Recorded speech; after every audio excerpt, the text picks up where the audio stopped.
अस्सलामुअलैकुम स्टूडेंट्स, कैसे हैं आप सब। उम्मीद करती हूँ आप सब ठीक होंगे। स्टूडेंट्स, आज जो हमारा टॉपिक है वो है factors affecting the rate of enzyme action. कि एंजाइम जो है वो एक्शन जो है उसका एंजाइम के काम करने का तरीका है, उस पे जो फैक्टर्स अफेक्ट करते हैं उसके रेट को कम कर देते हैं या बढ़ा देते हैं, वो कौन कौन से हैं।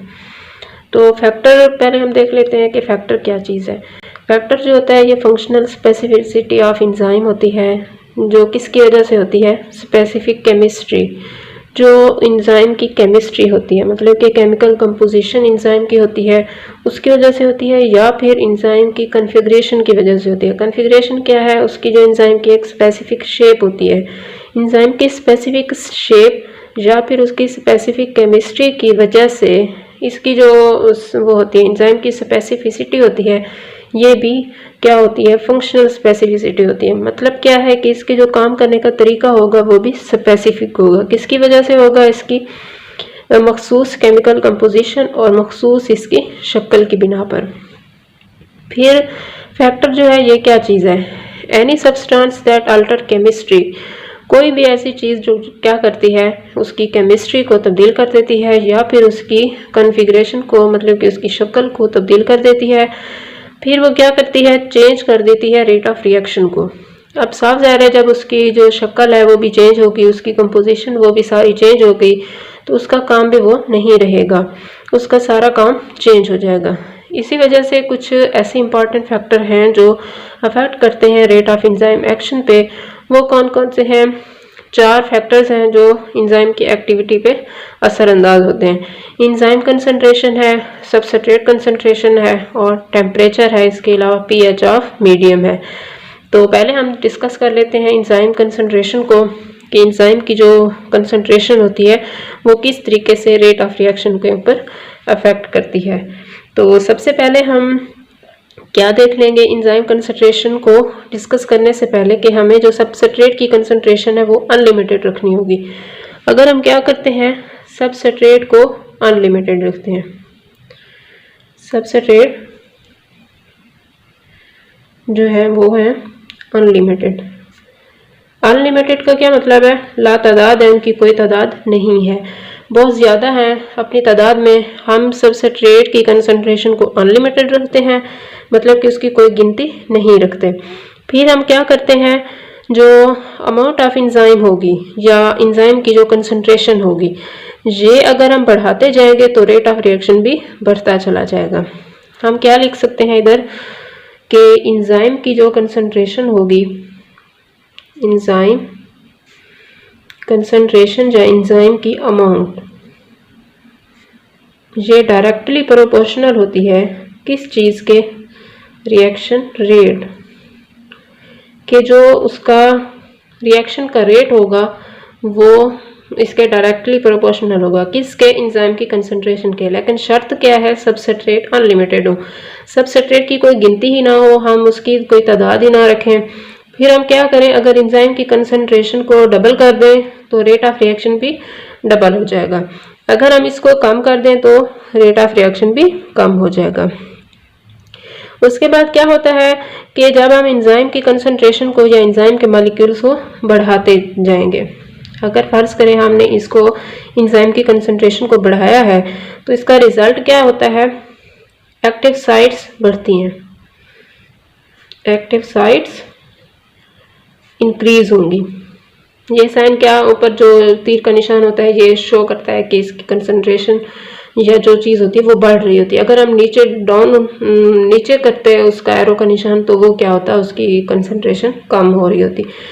तो हम क्या करते हैं, एंजाइम की कंसंट्रेशन को जब हम बढ़ाते हैं तो साफ ज़ाहिर है जब एंजाइम ज़्यादा होंगे तो उसके एक्टिव साइट्स में भी ज़्यादती आ जाएगी।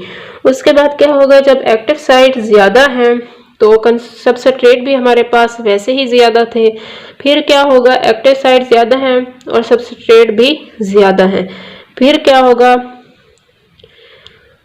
जो वो होगा प्रोडक्ट होंगे वो ज़्यादा बनेंगे, प्रोडक्ट की कंसंट्रेशन बढ़ जाएगी। जब प्रोडक्ट की कंसंट्रेशन बढ़ेगी तो इसका मतलब क्या होगा, रेट ऑफ रिएक्शन बढ़ रहा है। ऐसा क्यों होता है, क्योंकि हमने क्या किया है, सबस्ट्रेट की कंसंट्रेशन को अनलिमिटेड रख दिया है, उसकी कोई गिनती नहीं की। और फिर क्या करते हैं, इसी चीज़ को देखते हुए हम इंजाइम की कंसंट्रेशन को बढ़ा देते हैं। हम ये कहते हैं कि इंजाइम की कंसंट्रेशन डायरेक्टली प्रोपोर्शनल होती है रेट ऑफ रिएक्शन के। अगर हम इंजाइम को डबल कर दें तो रेट ऑफ रिएक्शन भी डबल हो जाएगा। अब होता क्या है, जब इंजाइम की कंसंट्रेशन को बढ़ाएंगे तो साफ ज़ाहिर है एक्टिव साइट्स बढ़ेंगी। जब एक्टिव साइट बढ़ेंगी तो इसके ऊपर सबस्ट्रेट आके अटैच हो जाएंगे और ये इसको कन्वर्ट कर देंगे किस में, प्रोडक्ट में। और जब प्रोडक्ट ज़्यादा बनेंगे तो रेट ऑफ रिएक्शन भी हाई हो जाएगा, रेट ऑफ रिएक्शन बढ़ जाएगा। लेकिन क्या होता है, जब पहले तो थी कि सबस्ट्रेट की कंसंट्रेशन अनलिमिटेड थी, अब हमने क्या किया, उसकी लिमिट रख दी, लिमिटेड सबस्ट्रेट को हमने कम कर दिया है। जब सबस्ट्रेट को कम कर दिया है तो फिर क्या होगा, अगर हम फिर इंजाइम को बढ़ाएं, इंजाइम की कंसंट्रेशन को बढ़ाते जाएं, जब इंजाइम की कंसंट्रेशन को बढ़ाएंगे तो फिर क्या होगा, एक्टिव साइट्स ज़्यादा होंगी, एक्टिव साइट्स भी ज़्यादा होंगी। अब एक्टिव साइट तो फर्ज करें ये भी एक्टिव साइट है, ये भी एक्टिव साइट है, ये भी एक्टिव साइट है, ये भी एक्टिव साइट है, 4 एक्टिव साइट है। और इधर जो सबस्ट्रेट है वो है लिमिटेड, फर्ज करें सबस्ट्रेट है 2। अब सबस्ट्रेट है कम और एंजाइम जब ज़्यादा होंगे तो एक्टिव साइट्स भी ये ज़्यादा हो गई हैं। तो ठीक है, 2 सबस्ट्रेट तो यहाँ आके मिल जाएंगे, ये इसको कन्वर्ट कर देंगे प्रोडक्ट में, प्रोडक्ट बन गया। अब ये वाली जो एक्टिव साइट है ये तो अधूरी रह गई, फिर क्या होगा, जो रेट ऑफ रिएक्शन होगा वो स्लो हो जाएगा, रेट जो होगा स्लो डाउन हो जाएगा। जब स्लो डाउन होगा, कैसे स्लो डाउन होगा, क्योंकि यहाँ पे जो एक्टिव साइट थी वो अधूरी रह गई हैं, उसके साथ सबस्ट्रेट आके अटैच नहीं हुए। क्यों नहीं हुए, क्योंकि उनकी कंसंट्रेशन लिमिटेड थी। इसी वजह से फिर क्या होगा, रेट ऑफ रिएक्शन स्लो हो जाएगा। उसके बाद जो सेकंड नंबर पे है सबस्ट्रेट कंसंट्रेशन, तो इसमें हम देखते हैं कि अगर हम सबस्ट्रेट की कंसंट्रेशन को, सबस्ट्रेट की अमाउंट को कम करते हैं तो रेट ऑफ रिएक्शन के ऊपर क्या असर पड़ेगा, अगर हम उसकी कंसंट्रेशन को बढ़ा देते हैं तब रेट ऑफ रिएक्शन के ऊपर क्या इफेक्ट होगा। तो पहले हम देख लेते हैं कि लो सबस्ट्रेट है, अगर सबस्ट्रेट की कंसंट्रेशन है कम तो रेट ऑफ रिएक्शन जो होगा वो डायरेक्टली प्रोपोर्शनल होगा किसके, जो सबस्ट्रेट हमें दिए गए होंगे।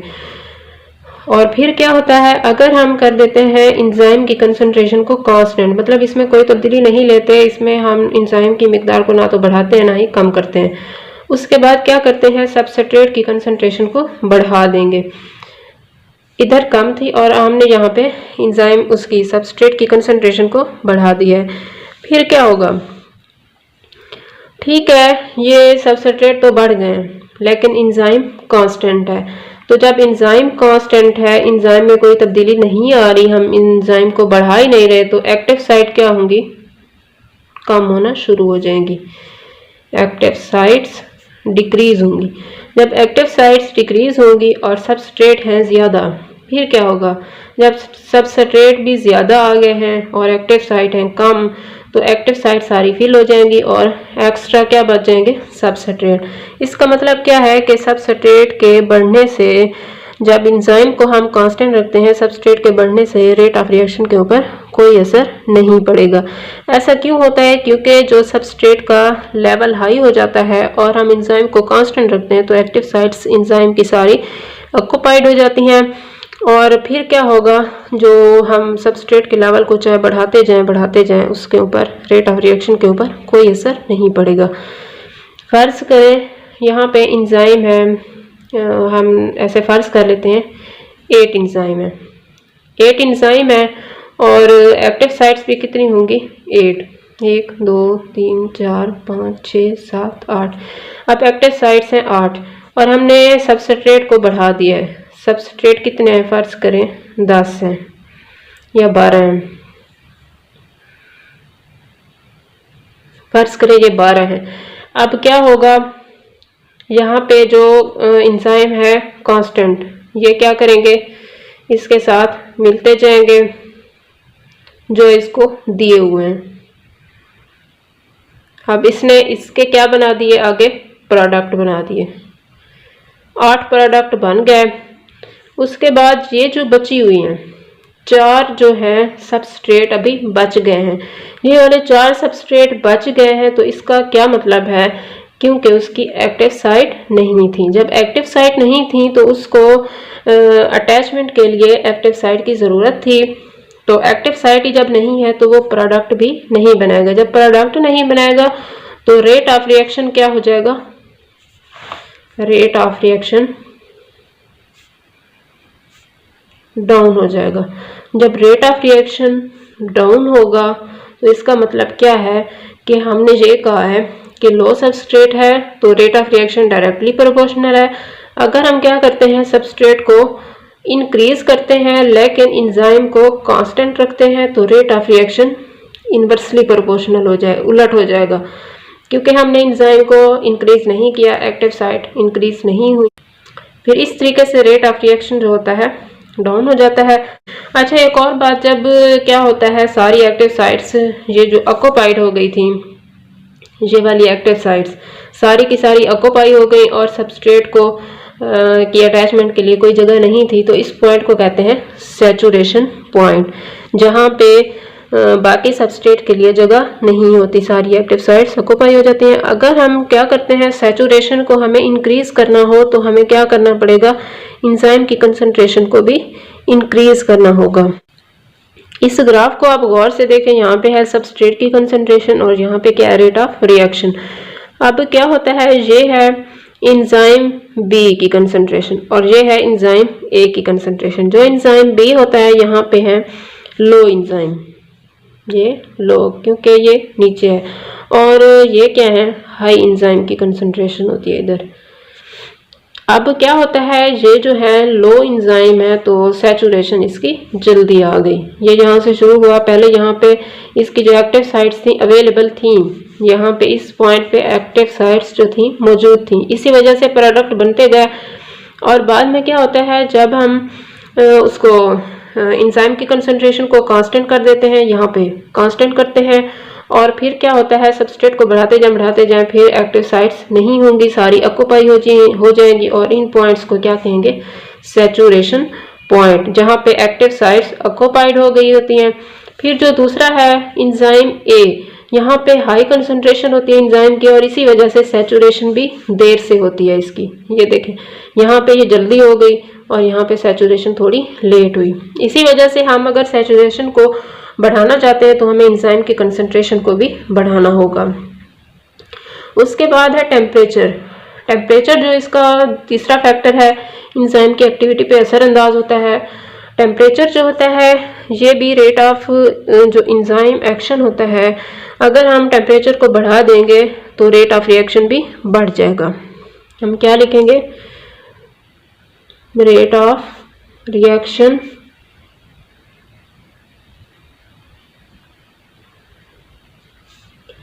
इंक्रीज होगा अगर हम क्या करें, टेम्परेचर को बढ़ा दें। अगर हम टेम्परेचर को बढ़ाएंगे तो रेट ऑफ रिएक्शन भी बढ़ेगा। तो इसमें क्या होता है, जो सारे एंजाइम्स होते हैं वो वर्क करते हैं, काम करते हैं। कैसे काम करते हैं, एक स्पेसिफिक रेट पे, स्पेसिफिक टेम्परेचर पे, मखसूस टेम्परेचर को, उस टेम्परेचर को कहते हैं ऑप्टिमम टेम्परेचर। ऑप्टिमम टेम्परेचर क्या होता है, जो एक टेम्परेचर की हद होती है, एंजाइम की हद होती है कि उस टेम्परेचर पे वो क्या करता है, अच्छे से काम करता है। अगर हम टेम्परेचर को बढ़ा दें उस मखसूस हद से तो वो सही तरीके से काम नहीं करेगा। All enzymes can work at there maximum rate at a specific temperature. वो मैक्सिमम रेट पे सही तरीके से काम करते हैं सारे एंजाइम, और उनका टेम्परेचर क्या होता है, स्पेसिफिक। तो उस टेम्परेचर को क्या कहते हैं, ऑप्टिमम टेम्परेचर। अब ऑप्टिमम टेम्परेचर जो है ये कैसे होता है, हीट जो होती है ये क्या करती है, एक्टिवेशन एनर्जी को प्रोड्यूस करती है। हीट प्रोड्यूस करती है एक्टिवेशन एनर्जी। अब एक्टिवेशन एनर्जी का मैंने पीछे लेक्चर में आपको बताया था। एक्टिवेशन एनर्जी क्या होती है? Amount of energy, minimum amount of energy जो क्या करती है, रेट ऑफ रिएक्शन को स्टार्ट करती है, उसे क्या कहते हैं? Activation energy. अब जो हीट होती है वो प्रोवाइड करती है, प्रोड्यूस करती है एक्टिवेशन एनर्जी। तो फिर क्या होगा? केमिकल रिएक्शन जो होंगे वो एक्सेलरेटेड हो जाएंगे, क्योंकि जो हीट है इसका टेम्परेचर क्या है? हाई है, हाई टेम्परेचर। जब टेम्परेचर हाई है तो फिर क्या होगा? जो केमिकल रिएक्शंस होंगे वो एक्सेलरेटेड हो जाएंगे। Chemical reactions accelerated. एक्सेलरेटेड का क्या मतलब है? बढ़ जाना, मतलब कि रेट ऑफ रिएक्शन बढ़ जाएगा। तो उसके बाद क्या होता है कि जो हीट होती है, हीट दरअसल क्या करती है? देती है काइनेटिक एनर्जी। किसको? रिएक्टिंग मॉलिक्यूल्स को। हीट जो होती है ये काइनेटिक एनर्जी देती है। इसमें हमने ये पढ़ा था कि हीट क्या करती है? एक्टिवेशन एनर्जी प्रोवाइड करती है। और इसके अलावा हीट क्या करती है? काइनेटिक एनर्जी भी मुहैया करती है। जब हीट को बढ़ाएंगे तो काइनेटिक एनर्जी भी बढ़ जाएगी। काइनेटिक एनर्जी क्या होती है? जो मॉलिक्यूल्स को मूव करती है, ये मूविंग एनर्जी होती है। इसके जरिए क्या करेंगे? मॉलिक्यूल्स जो होते हैं मूव करेंगे। Molecules move fast. अगर हम क्या करते हैं? हीट को बढ़ा देंगे तो काइनेटिक एनर्जी बढ़ जाएगी। जब काइनेटिक एनर्जी बढ़ेगी तो मॉलिक्यूल्स तेजी से हरकत में आएंगे। आपने देखा होगा जब हम क्या करते हैं? पानी को गर्म करते हैं तो उसमें जो पानी होता है वो उबलना शुरू होता है, क्योंकि उसमें पानी के मॉलिक्यूल्स एक फास्ट तरीके से हरकत करते हैं, मूव करते हैं। तो ऐसा क्यों होता है? क्योंकि उसकी हीट बढ़ गई होती है। ऐसा ही होता है जब हम हीट को बढ़ाते हैं, काइनेटिक एनर्जी बढ़ती है। काइनेटिक एनर्जी क्या करती है? मॉलिक्यूल्स को मूव करती है। फिर क्या होगा? जो रिएक्टेंट्स होंगे वो क्या करेंगे? जल्दी जल्दी प्रोडक्ट्स बनाएंगे। Reactants move more quickly. Reactants जो होते हैं, जो इसमें रिएक्टेंट्स इस्तेमाल हो रहे होते हैं, वो मूव करेंगे फास्टर, या क्या लिखेंगे हम? क्विकली। तेजी से हरकत करेंगे। जब तेजी से हरकत करेंगे तो उनकी कुलयन होगी। उनकी क्या होगी? कुलयन। कुलयन किसे कहते हैं? टकराव। वो जो है आपस में टकराएंगे। फिर क्या होता है? अगर हम ये हीट मज़ीद बढ़ा दें, फर्दर इंक्रीज कर दें, फर्दर इंक्रीज, जब हम मज़ीद इसको बढ़ाएंगे, फर्दर इंक्रीज करेंगे, इसको हीट को मज़ीद बढ़ाएंगे, तो फिर क्या होगा? इसमें वाइब्रेशन ऑफ एटम्स शुरू हो जाएगी। एटम्स जो होंगे वो वाइब्रेट करेंगे। एटम्स वाइब्रेशन स्टार्ट हो जाएगी। जब एटम्स आपस में वाइब्रेट करेंगे तो फिर क्या होगा? इंजाइम्स जो मॉलिक्यूल्स हैं वो भी क्या करेंगे? वाइब्रेट करना शुरू कर देंगे, क्योंकि इंजाइम के अंदर जो एटम्स हैं वो जब वाइब्रेशन में आएंगे तो इंजाइम का जो स्ट्रक्चर है वो भी वाइब्रेट करने लग जाएगा। जब वाइब्रेशन जो है बहुत ही ज़्यादा हाई हो जाती है, वाइब्रेशन बिकम्स टू वायोलेंट, जब वाइब्रेशन बहुत ज़्यादा हाई हो जाती है, बढ़ जाती है, फिर क्या होगा? जो ग्लोबुलर स्ट्रक्चर है वो जो है लूज हो जाएगी। ग्लोबुलर स्ट्रक्चर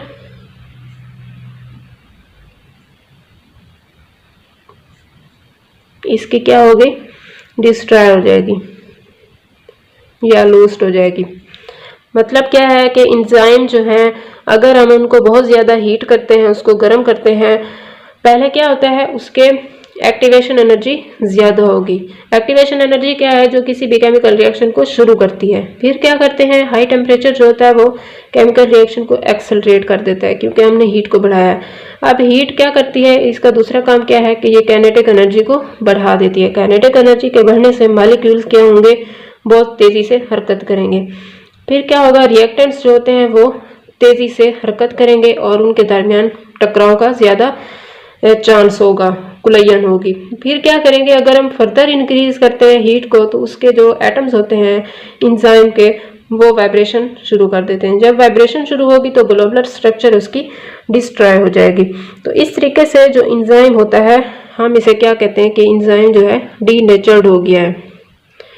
डीनेचर्ड, डीनेचर्ड का क्या मतलब है कि एंजाइम की जो स्ट्रक्चर है वो टूट गई है, एंजाइम की स्ट्रक्चर वो नहीं रही जो पहले थी। तो इसी वजह से उसका काम भी एंजाइम का वो नहीं रहेगा जो वो पहले परफॉर्म कर रही थी। इसी वजह से हम क्या करते हैं, टेम्परेचर को एक ख़ास हद तक रखना चाहिए, उसको ना तो ज़्यादा इंक्रीज़ करें और ना ही ज़्यादा कम करें, उसकी एक ख़ास लिमिट होनी चाहिए, ऑप्टिमम टेम्परेचर होना चाहिए। तो इसको ऑप्टिमम टेम्परेचर को देखने के लिए हम एक ग्राफ को देखते हैं, उसके मुताबिक हमें अच्छे से समझ आएगी। इस ग्राफ में आप गौर करें, यहाँ पे है टेम्परेचर और यहाँ पे रेट ऑफ रिएक्शन है। तो टेम्परेचर 0 से शुरू होता है, 10, 20, 30, 37, 50, 60 और यहाँ पे रेट ऑफ रिएक्शन बढ़ता चला जाएगा।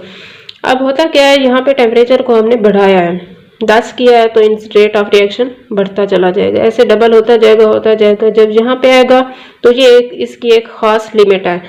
ये क्या है, 37। जो इंसान का जिस्म होता है वो क्या करता है, 37 टेम्परेचर पे जो उसके इंजाइम्स होते हैं वो अच्छे से काम करते हैं। अगर 37 से बढ़ जाए तो इंजाइम की स्ट्रक्चर जो होगी वो क्या होगी, डीनेचर्ड हो जाएगी, फिर वो सही तरीके से काम नहीं करेंगे।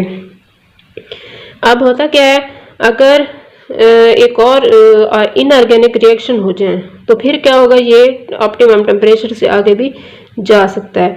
लेकिन फिर क्या होगा, अगर हम टेम्परेचर को 37 से बढ़ा दें, 50, 60 कर दें, तब क्या होगा, एंजाइम की डीनेचुरेशन स्टार्ट हो जाएगी। डीनेचुरेशन का क्या मतलब है कि उसकी जो ग्लोबुलर स्ट्रक्चर है वो सारी की सारी ख़राब हो जाएगी, वो डिस्ट्रॉय हो जाएगी। जब डिस्ट्रॉय होगी तो रेट ऑफ रिएक्शन बिल्कुल लो हो जाएगा, स्लो हो जाएगा। तो इस तरीके से एंजाइम सही फंक्शंस परफॉर्म नहीं करेगा। उसके बाद चौथे नंबर पे है और लास्ट इसका जो फैक्टर है वो है पीएच। पीएच किसे कहते हैं, power of hydrogen ion, power of hydrogen ion. जो हाइड्रोजन आयन H+ होता है उसकी जो कंसंट्रेशन होती है, पावर होती है, उसको क्या कहते हैं, पीएच। अब पीएच जो होती है इसकी भी एक स्पेसिफिक हद होती है, उसको क्या कहते हैं, optimum pH. The enzyme work more efficiently, जो एंजाइम होते हैं वो अच्छे से काम कर सकते हैं कब, जब एक नैरो पीएच होगी। नैरो का क्या मतलब है, एक नैरो रेंज का क्या मतलब है कि उसकी एक मखसूस एक स्पेसिफिक हद होती है। जिस तरह हमने टेम्परेचर का पढ़ा था ऑप्टिमम टेम्परेचर, तो ये भी एक ऑप्टिमम पीएच होती है, उसको कहते हैं ऑप्टिमम पीएच। अब एंजाइम्स हैं कुछ आपकी बुक में दिए गए हैं और उनकी ऑप्टिमम पीएच भी बताई गई है, जैसा कि पेप्सिन है, पेप्सिन की ऑप्टिमम पीएच होती है 2 और दूसरा है सक्रेज, सक्रेज की होती है 4.5 और इंटेरोकाइनेज की होती है 5.5 और स्लेवरी अमाइलेज की होती है 6.8। उसके बाद कैटालेज जो होते हैं इसकी होती है 7.60 और काइमोट्रिप्सिन इसकी होती है 7 to 8। इसके अलावा पेंक्रियाटिक लाइपेज जो है इनकी होती है 9 और आर्जिनेज इंजाइम जो है इसकी होती है 9.70। तो इस तरीके से ये जो इंजाइम्स हैं या इनके ऑप्टिमम पीएच है, ये एमसीक्यूज के हवाले से बहुत ही इंपॉर्टेंट है, आपने इसे अच्छे से याद करना है। फिर क्या होता है, अगर हम पीएच में थोड़ी सी तब्दीली कर देते हैं, पीएच में स्लाइड चेंज करते हैं, स्लाइड चेंज करते हैं किस में, पीएच में। पीएच में हमने थोड़ी सी तब्दीली की है तो होगा क्या, आयोनाइजेशन ऑफ अमाइनो एसिड जो होगी अक्कर हो जाएगी। इसके नतीजे में क्या होगा, आयोनाइजेशन होगी। आयोनाइजेशन किसकी होगी, अमाइनो एसिड्स की होगी। अमाइनो एसिड्स कहाँ होंगे, एक्टिव साइट्स पे। हमने पढ़ा था जो एंजाइम की स्ट्रक्चर थी उसमें जो उसकी एक्टिव साइट्स थी वहाँ पे चार्ज पड़ा था, चार्ज बेरिंग साइट। ये क्या थी, चार्ज बेरिंग साइट। अब ये जो है इसकी जो अमाइनो एसिड्स हैं, यहाँ पे अमाइनो एसिड्स की चेन्स होती हैं। अब क्या करते हैं, हम थोड़ी सी तब्दीली करते हैं पीएच में। जब पीएच में थोड़ी सी तब्दीली करते हैं तो नतीजा क्या होगा, ये जो अमाइनो एसिड्स हैं जो एक्टिव साइट पे लगे हुए हैं इनकी आयोनाइजेशन हो जाएगी। आयोनाइजेशन का क्या मतलब है, चार्ज इनका चेंज हो जाएगा। फर्ज करें आपको एक एग्जांपल दूं, हमारे पास है पानी, वाटर है, उसमें हमने क्या किया है, H+ को मिलाया है, इंटर किया है, ये बन जाएगा H3O पॉजिटिव। अब इसके ऊपर पहले पॉजिटिव चार्ज नहीं था, अब इसके ऊपर पॉजिटिव चार्ज आ गया है, एक तब्दीली आई है, आयोनाइजेशन हुई है। तो इसी तरीके से क्या होता है, यहाँ पे भी आयोनाइजेशन होती है। आयोनाइजेशन के नतीजे में क्या होता है, ये तो है एक्टिव साइट, ये क्या है, एक्टिव साइट। एक्टिव साइट पे जब क्या होगा, चार्ज तब्दील होगा, तो इसके नतीजे में क्या होगा, जो सबस्ट्रेट इसके ऊपर आके अटैच होना था। सबस्ट्रेट का भी हमने पढ़ा था कि अगर इसके ऊपर पॉजिटिव है तो जो सबस्ट्रेट होगा इसके ऊपर आके अटैच होगा।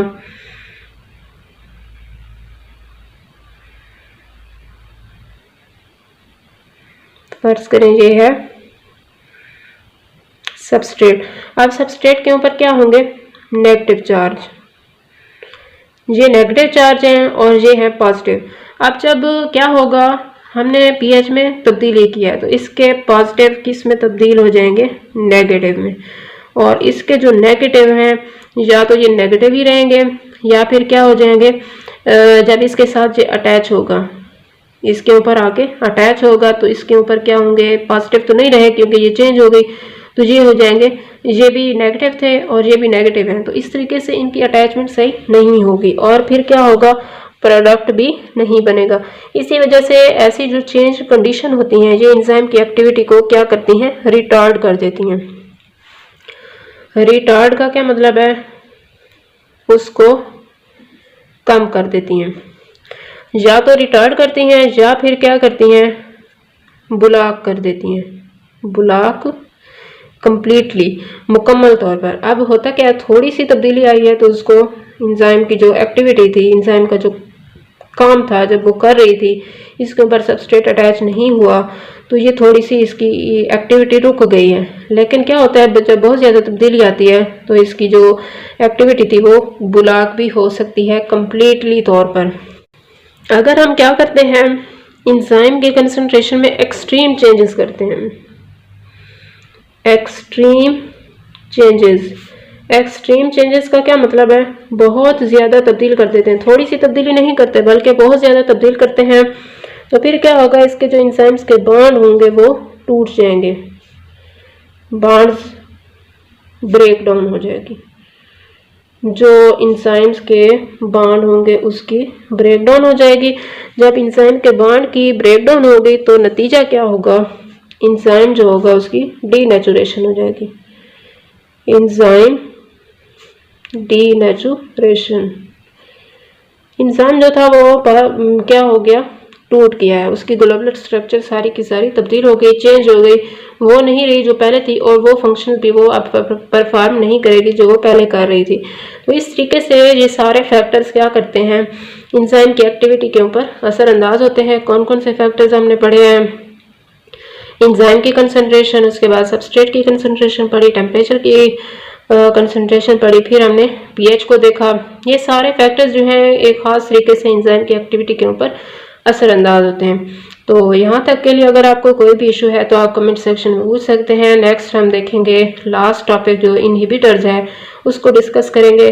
तो यहाँ तक के लिए अल्लाह हाफिज़।